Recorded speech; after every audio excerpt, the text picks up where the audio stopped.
Посланник Аллаха, да благословит его Аллах и приветствует, говорил: нет ничего такого, что Всевышний Аллах любил бы больше 2 капель и 2 следов. Что касается капель, то это слеза, пролитая от страха перед Аллахом, капля крови, пролитая на пути Аллаха Всевышнего. Что же касается 2 следов, то это след на пути Аллаха Всевышнего и след, остающийся на теле после выполнения чего-либо предписанного Аллахом Всевышним. От чего же ты плачешь сегодня, о брат мой? О сестра моя, плачешь ли ты из-за разрыва отношений? Плачешь ли ты из-за ссоры с возлюбленным?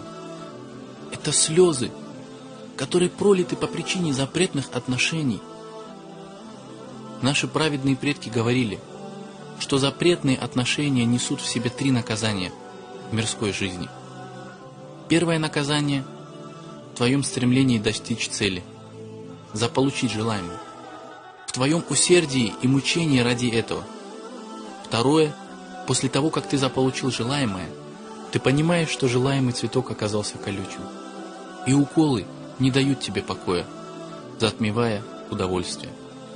И третье наказание в момент расставания, когда ты привязал свое сердце к тому, кого уже нет рядом.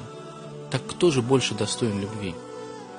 Тот, кто вечен, милосерден и рядом с тобой всегда, или тот, кто временен?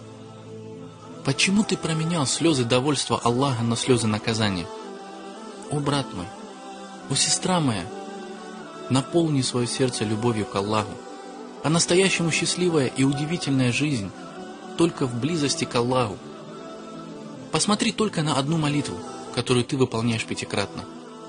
По завершении поясных и земных поклонов ты покидаешь место молитвы с невероятным чувством легкости, непринужденности и мира внутри себя. Истинное счастье только в близости к Аллаху. Ответь Аллаху взаимностью.